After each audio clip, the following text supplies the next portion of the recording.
First of all, I'd like to apologise for my accent. You can probably all gather that I'm British. I'm from that island which is in the process of drifting off into the mid-Atlantic about to cut ties with the European Union.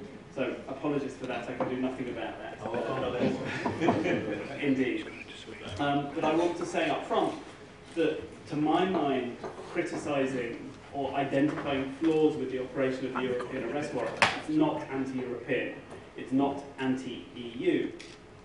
I approach this issue, this topic, from the point of view that I want to support the European Union in creating strong, effective mechanisms for fighting crime, but also that I want to support the European Union in demonstrating its commitment to human rights, to justice and to the rule of law. This issue is absolutely crucial right now, and I think it's crucial for two reasons. You have two conflicting trends in the world. First, you've got the growth of international terrorism. You've got the attacks here in Brussels less than a year ago. You've had the attacks in Nice and Berlin since. Never has there been a time where it's more important for countries to find ways to cooperate to fight serious crime and terrorism. And the EU has an absolutely crucial role to play in that, and I believe the European Arrest Warrant has a crucial role to play in that. However, on the other hand, you have, across the globe, politicians winning votes by reasserting the concept of nation-state sovereignty, whether that is Brexit in the United Kingdom, or Donald Trump's America First, or the growing popularity of Marine Le Pen in France. I think it's absolutely crucial for the European Union to show the courage to look at the European Arrest Warrant, because if it closes its eyes to the ways in which that mechanism is undermining human rights, I think it gives extra ammunition to those who would criticise the European Union for ignoring the impact in practice of its policies. I think that's dangerous. I can say from the context of the United Kingdom that abuses of the European Arrest Warrant played a key part in the Brexit vote.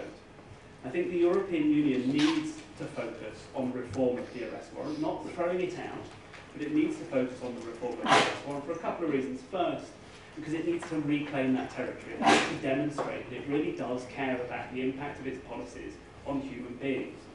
But also because the European Union needs to have proper tools to fight serious cross-border crime. My concern at the moment is that the flaws with the arrest warrant is actually also undermining its effectiveness as a tool for fighting crime. So that's how I approach this topic. The European arrest warrants is a topic which is very close to my heart personally. When I started in this job back in 2008 now, within a week I was contacted by a lady called Deborah Dark. Deborah Dark, by the time she contacted me, was in her 50s. She was a grandmother. She had been arrested in Spain on a European arrest warrant from France. The European arrest warrant related to a drugs conviction that was 20 years old. Initially at her trial in France, Deborah Dark had been cleared of any wrongdoing. The courts concluded that she was not guilty of any offence, but the prosecution appealed. And on appeal, without notifying her of the appeal or her lawyer of the appeal, Deborah was convicted and sentenced to 6 years imprisonment. She was arrested in Spain. We managed to get her a great lawyer in Spain, and she was released from custody and was able to return to the United Kingdom. Arrived at the airport in the United Kingdom, arrested again on the same European arrest warrant. Again, we were able to find an incredible British lawyer who enabled her to resist extradition. It's incredibly rare to do that, I should say, incredibly rare. But on this case, we were lucky, and in both countries, her extradition was prevented.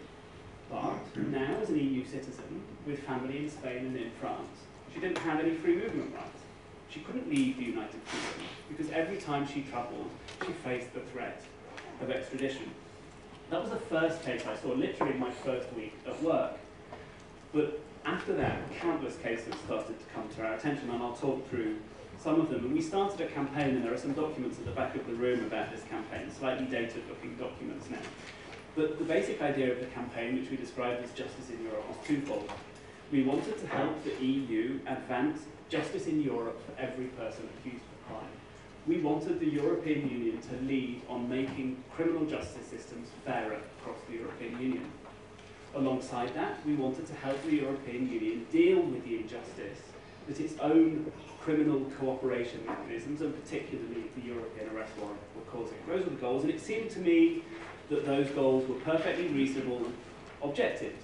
That, of course, respect for human rights and the rule of law are fundamental principles of the European Union. Of course, these are things that the European Union would want to advance. Advance in terms of its goals, what it wants to achieve within the European Union, but also because respect for the rule of law and the human rights are how the European Union portrays itself to the rest of the world. Now, in that time, I will say that on this first objective of the European Union advancing fair trials for all in Europe, there has been fantastic progress. I will talk about some of it because it relates directly to the European Arrest Warrant. There has been some really great progress with the EU making major strides in pushing forward the right to a fair trial. Sadly, in respect of the European Arrest Warrant, I think the story is not so clear. I fear that despite the growth of interest in this topic in the European Parliament, there's a fantastic report by the European Parliament, legislative initiative report led by Baroness Sarah Ludford, who's no longer here in Brussels, which highlighted many of the flaws of the European Arrest Warrant and asked the European Commission to reform the system. The European Commission was completely silent, didn't respond in the slightest. The European Commission itself, a couple of years earlier, had issued a report on the operation of the European Arrest Warrant, and it had said the warrant is far from perfect. It noted concerns in relation to the operation of the arrest warrant and in particular its effects on fundamental rights. The Commission has acknowledged that there are problems with the operation of the European Arrest Warrant. But again, what has it done? Nothing, really. My fear is that the European Arrest Warrant has been put in the too difficult box. The number of times I speak to policymakers here in Brussels about the need to look at the European Arrest Warrant, and they say to me, it's like opening Pandora's box. They're terrified. They're terrified of opening up Pandora's box, of tackling this too difficult issue. And I think at this point, the European Union institutions, and I hope led again by the European Parliament, need to address this topic again. They need to address this topic again because, as I said, abuses of the European Arrest Warrant undermine its effectiveness and undermine respect for the rule of law and human rights in Europe. I want to focus on three issues, three areas of concern, and talk about the progress that has been made in those and what still needs to be done. So the first of these is proportionality. This is a concern about member states of the European Union issuing European arrest warrants for petty crimes. Crimes where the cost implications of arresting people and police across Europe, tracking people down, are completely disproportionate to the nature of the underlying offence, and where the human impact of extradition is also grossly disproportionate. Let me give you a case example. Somebody called Natalia Górczewska, a Polish citizen. She was arrested in Poland at the age of 17. She had a small amount of amphetamines for personal use. She was given a suspended sentence in Poland, and she left Poland to build a life for herself elsewhere in the European Union. So a few years later, age 23, Natalia was doing great. She had a young baby, she had a job, she had a home. Then she was arrested on a European arrest warrant. Poland had issued an arrest warrant because one of the conditions of the suspended sentence was that she would not leave the country, and she left the country. So she was facing a 10-month prison sentence in Poland. She was the sole carer for her baby. Had she been extradited, Natalia would have lost custody of her baby. Her baby would have gone into care. Now, again, we picked up on this case and we were able to stop that extradition. We got lawyers in Poland volunteering their time to help us fight that extradition. It was stopped. But I hear day in, day out cases like this from our legal network across the European Union of arrest warrants being used and resulting in extradition for really petty things. There's been widespread recognition of this, and the CCBE, in a great report on the European arrest warrant published at the end of last year, based on interviews with lawyers across the European Union, highlighted the continuing problem of disproportionate uses of the European arrest warrant. The Commission's response to this problem, again, the Commission said yes, they recognise that, this is the Commission's words, confidence in the EAW has been undermined by the systematic issue of EAWs for the surrender of persons sought in respect of often very minor crimes. The Commission has recognised this problem.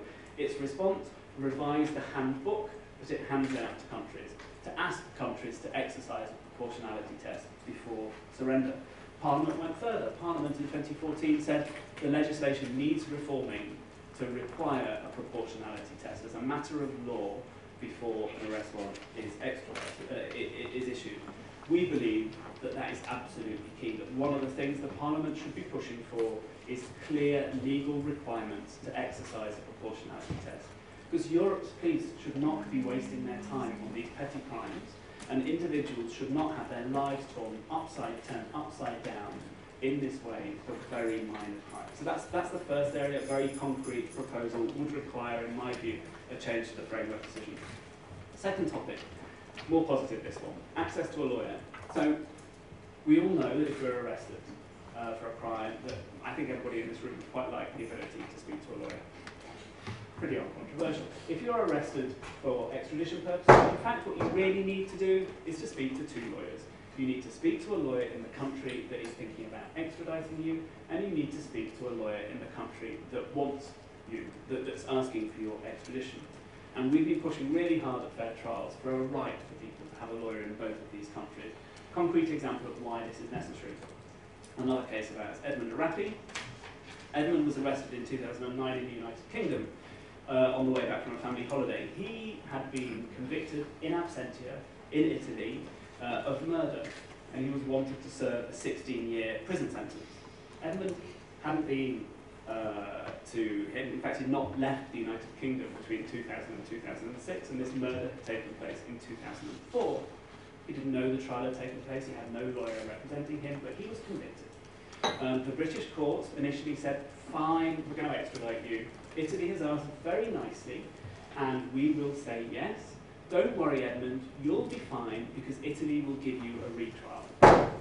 We all know how long it takes to get a trial in Italy, and we all know that retrials are not the real thing. That you very rarely do you have a chance to cross-examine witnesses, etc. The shocking thing in this case was that the Italian authorities had DNA evidence. The murder weapon, a knife, had clear DNA evidence of the perpetrator. We also know that Edmund Arapi had given his DNA to the British police when they arrested him on the European Arrest Warrant. And what was absolutely clear was, because he'd not been in the country, they were completely separate pieces of evidence. Now, had Edmund had a lawyer in Italy, at the beginning, he could have pointed this out to the Italian police. And the police could have said, whoops, wrong person. We're going to withdraw that arrest warrant and look for the right one. You know, in fact, what it was, they were after an Albanian called Edmund, just a different Albanian called Edmund. And this is why it's absolutely crucial to have a lawyer in both countries. Lots of other situations in which that can be relevant. And I spoke about the minor crimes and proportionality. Again, that's an area where having a lawyer in both countries is really important. Now, I'm really pleased to say this is a positive area. I have something positive to say here, because the European Union, in the context of the procedural rights roadmap, a series of measures to create minimum fair trial standards across the European Union, has now created a legally binding enforceable right for individuals to have a lawyer in both countries, the executing country and the issuing country. For me, that is fantastic progress. At the end of last year, the EU also agreed to the Legal Aid Directive, so that you don't have to be rich in order to be able to afford to exercise that right. The state should provide you legal aid for a lawyer in both countries. But I'm not naive. I know that these kinds of minimum standards take a long time to bed down. It's hard work for countries to put those kinds of systems into force. In fact, the Legal Aid Directive, countries aren't even obliged to implement it for another 2.5 years. You know, my view is that these basic fair trial standards should have been in place before the European Arrest Warrant, not 15, 16, 17 years later. You know, they need to have been put in place before the European Arrest Warrant. But that's an area where there's great progress. The final point, and I'll be very brief on this because I think other people are going to cover it, is detention. And I think this is the real threat to the European Arrest Warrant right now. I know that at the end of last year, Germany refused to extradite somebody to Lithuania and is now refusing extraditions to Lithuania because prison conditions in Lithuania have been found to be inhumane, to breach Article 3 of the European Convention on Human Rights. People are not any longer being extradited from Germany to Lithuania. We also know about the decision of the Court of Justice of the European Union, Aranyosi and Calderaru, where the court specifically said, don't worry about mutual recognition, human rights have to come first. Countries cannot, should not extradite people when there is a real risk that that person will be put in prison conditions which are inhumane. The failure of Europe's prison systems to provide humane conditions is undermining the effective operation of the European Arrest Warrant. We at Fair Trials think one of the key solutions there is minimum EU-wide standards on pre-trial detention decision-making. We think one of the key reasons that prisons in Europe are overcrowded and that inhumane conditions are so common now in so many countries in Europe is to do with the fact that countries are unnecessarily detaining people pre-trial for months and sometimes years. And I think rather than throwing more European money at prison systems so that more people can be locked up in perhaps slightly better conditions, much better for the EU to take leadership and to say, let's keep people out of prison that don't need to be there. So my final observation is that really there's one considerable challenge here, which is that when a person has been extradited, when a person has been sent from one EU country to another, they're forgotten. This is a huge problem. You know, we know that when you put a person in prison, they are considered unpopular by the public, that they are forgotten, that they are marginalised. We know that. But I think that is multiplied in the context of a person who's shipped off to a foreign prison. And one of the challenges we have in getting this arrest warrant reform issue back onto the agenda is that nobody is following what happens to people after they've been surrendered. Fair Trials has just started a project which will finish next year, where we are working with NGOs in a range of European countries to actually monitor what happens to a person after they've been surrendered. Are their basic fair trial rights guaranteed now by EU law being respected in practice? Are they being put in detention pre-trial, and if so, for how long? Does the sentence they ultimately get suggest that it was a grossly disproportionate thing to use the European arrest warrant in this context? I hope that with an evidence base of fresh, new, real human stories of how people are being treated when they've been extradited from one European country to another, I'm hopeful that with that ammunition, we can really push the EU institutions to look again at the question of reforming the European Union. Thank you very much.